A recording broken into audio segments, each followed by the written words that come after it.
Hoje é dia de falar de céu e inferno. A gente vai entender finalmente o que é isso. Você acredita em céu e inferno? Qual que é a sua visão? Você já parou para pensar de onde que veio essa concepção? De onde você tirou esse ensinamento, esse conhecimento? Possivelmente veio da religião tradicional, católica, evangélica também. Esse conceito de que há um lugar para os que andam no caminho da retidão, que fazem tudo correto, e um local para aqueles que não têm as condutas certas, devem ser punidos até a eternidade.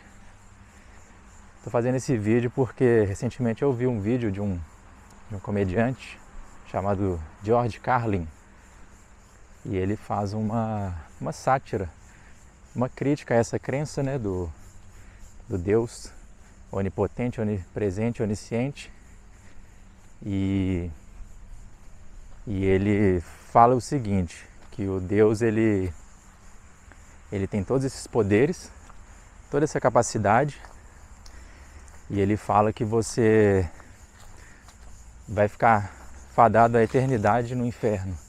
Você está condenado ao inferno para o resto da sua vida, para queimar, para sofrer, para ser torturado, mas Ele te ama, Deus te ama, ao mesmo tempo que Ele quer que você queime no inferno.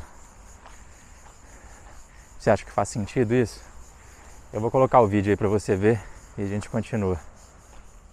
Religion has actually convinced people that there's an invisible man living in the sky who watches everything you do every minute of every day.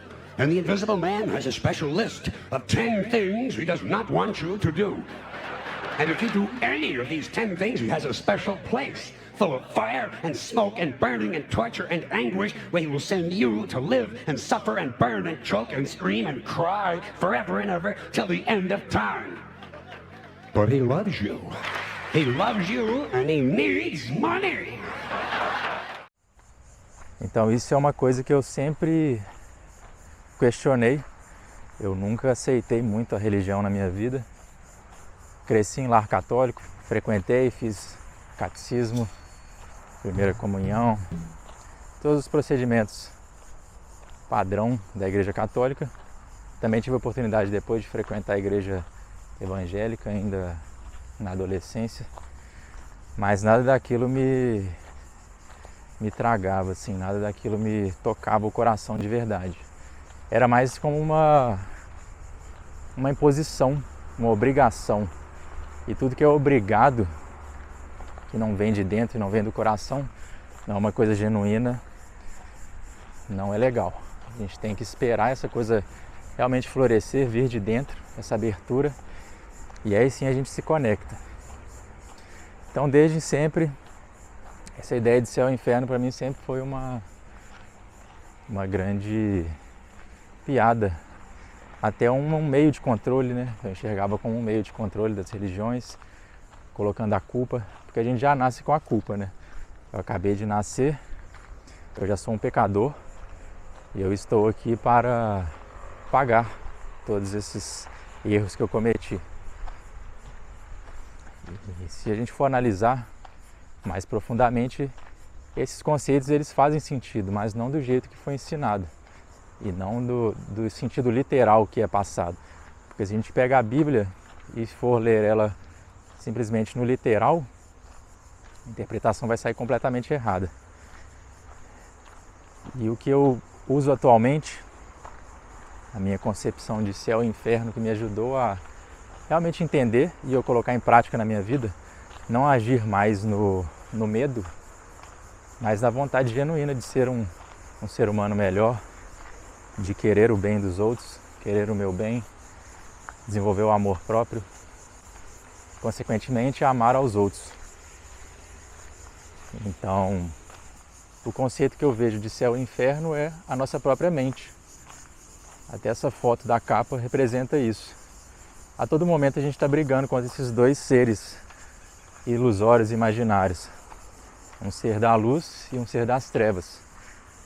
Você pode representar do jeito que você quiser. Na nossa cultura a gente representa assim, né, um Deus ou Jesus, e do outro lado é o Satanás, o demônio.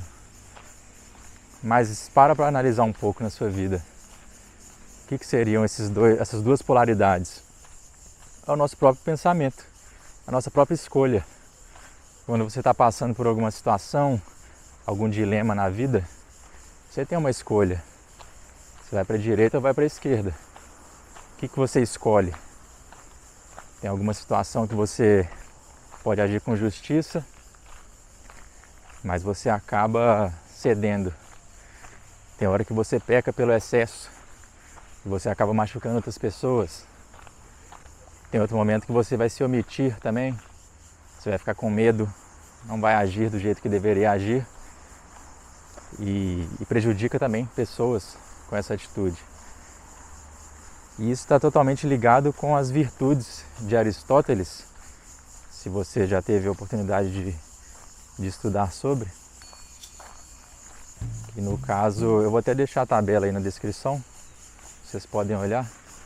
Faz essa análise com essa tabela, vocês vão entender o que é o céu e o inferno. No caso, ele fala o seguinte: as virtudes poderíamos olhar como o caminho do meio, o caminho correto seria o centro, o equilíbrio.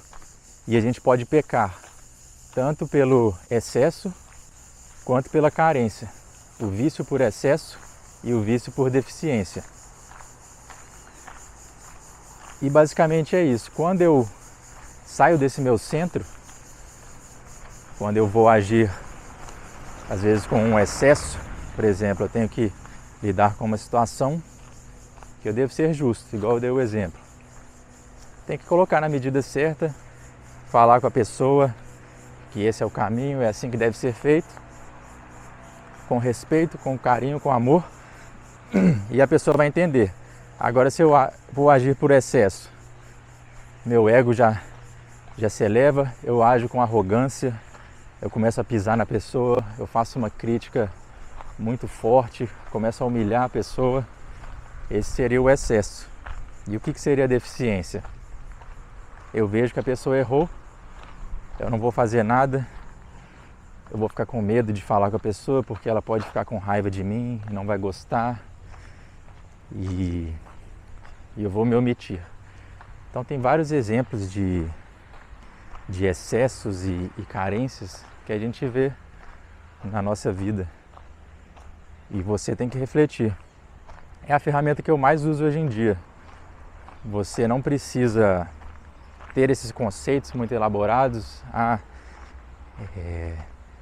O céu vai ser depois, né? Se eu fizer as coisas direitinho aqui, eu vou ter o meu paraíso e vou ficar tudo bem. E se eu cometer erros, eu vou para o inferno. Como que a gente vai saber também? Qual que é esse cálculo? Quantas boas atitudes eu tenho que ter para conseguir meu ticket para o céu?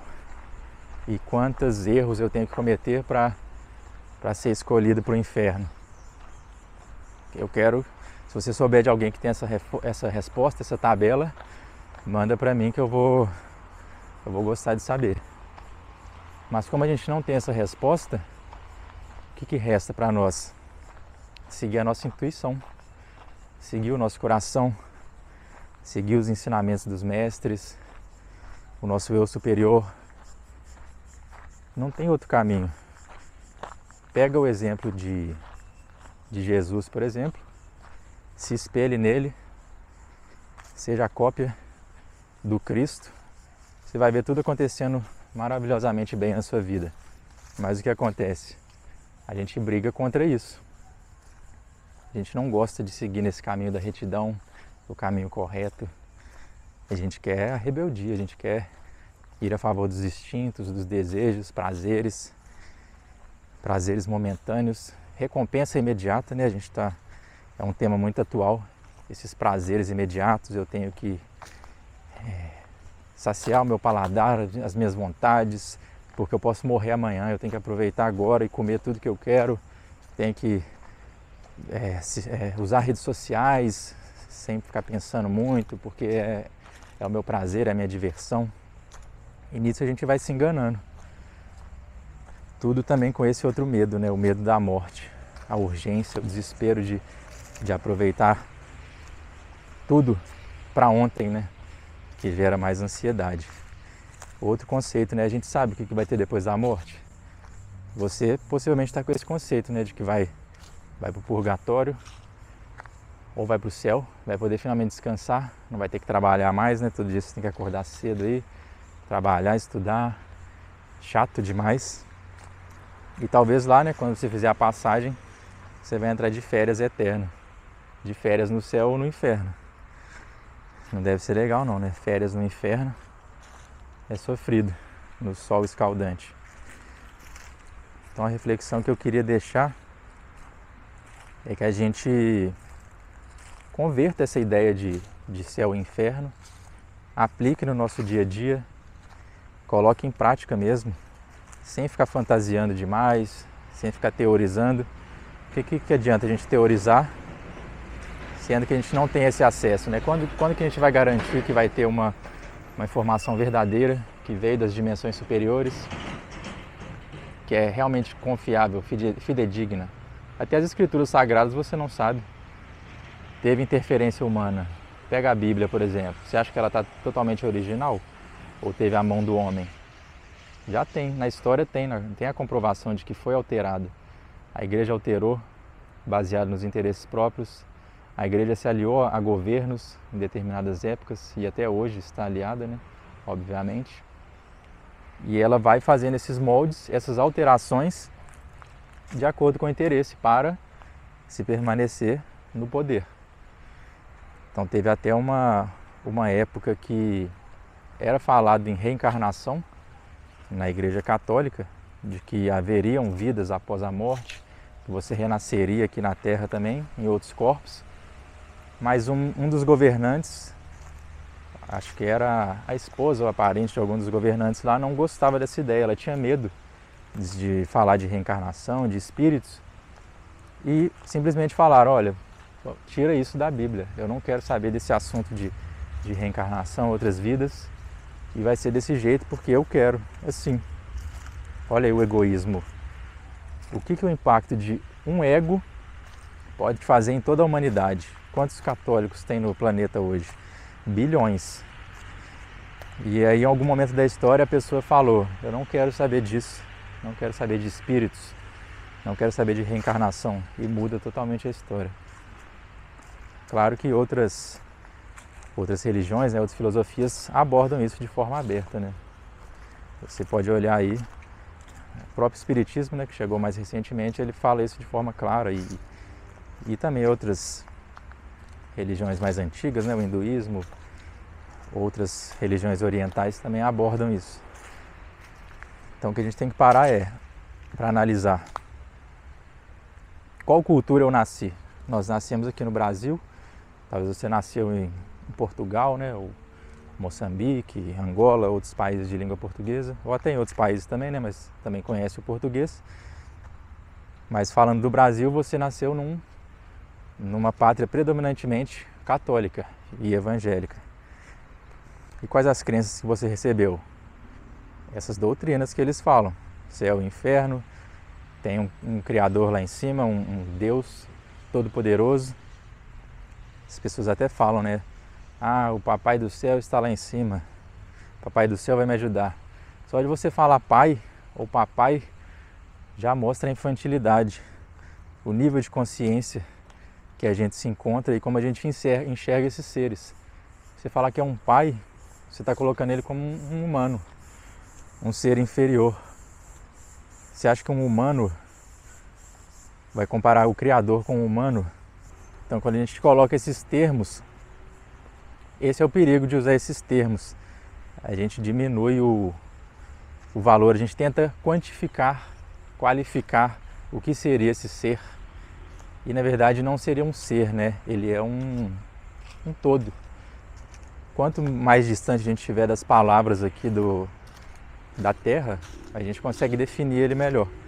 Então você fala ele, mas ele você está falando que é um ser masculino. Então você fala isso, aquilo, falando que é uma coisa. A gente não sabe, a gente está usando o conhecimento, os parâmetros que a gente tem aqui.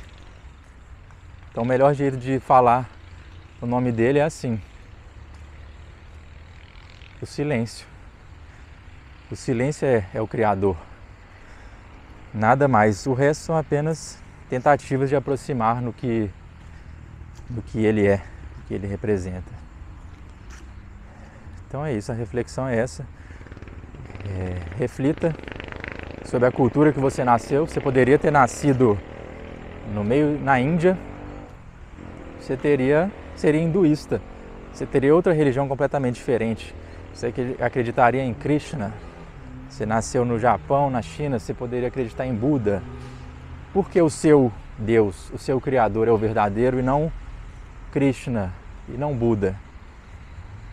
Quem te disse isso? Só porque você nasceu aqui? Os brasileiros, os católicos são mais importantes, os evangélicos são mais importantes. Então os budistas não sabem nada da verdade. Eles acreditam naquele ser estranho lá que não faz sentido nenhum, com aquelas roupas esquisitas. A Krishna é aquele bicho azul feio lá. Tem aquele ser, tem um elefante lá também na cultura deles. Esse povo é meio maluco, né? Fica acreditando nos animais. Por que a sua é mais importante? E olha o nível de julgamento que você faz. Você iria para o céu ou para o inferno fazendo esse julgamento? Se você desencarnasse aqui agora e tivesse face a face com Jesus, e você falasse: Jesus, eu nunca gostei daquelas religiões lá, aquele tal de Buda, aqueles elefantes malucos lá. Jesus ia falar: é isso mesmo, filho, você tem que acreditar só em mim. Você acha que ele falaria isso?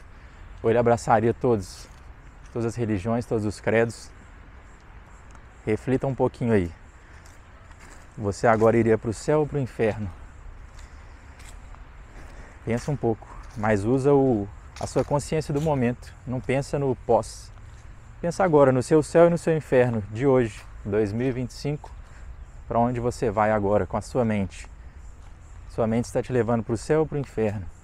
Suas atitudes estão te deixando infeliz ou feliz? Está sentindo amor próprio? Está sentindo amor pelos outros? Ou uma angústia, um desprezo, uma inveja? Analisa seus sentimentos. Se você estiver vibrando bons sentimentos, você está no céu, está no paraíso imediatamente. Não precisa esperar nada. Agora, se você está com esses sentimentos negativos, com esse peso, essa angústia, quer dizer que você está num inferno momentâneo, temporariamente. Não uma punição eterna. Você não vai ficar preso para sempre. Basta você querer mudar. Se hoje você fez as piores atrocidades, se ontem você também fez, e a partir de amanhã você quiser mudar, hoje eu quero mudar, eu não quero xingar mais as pessoas, eu não quero agir com inveja. Você pode mudar. Claro que algumas coisas demandam tempo, né? Você vai ter que fazer uma transição, um trabalho interno, se autoconhecer, se autoanalisar, trabalhar suas emoções, sua inteligência emocional. E aí vai chegar o momento que você vai realmente fazer essa transição. E aí vai atingir o seu verdadeiro céu, o céu interior. Beleza? O vídeo de hoje é isso. Compartilhe suas experiências, suas reflexões e depois volte aí para contar como que foi. Beleza? Um abraço e até a próxima.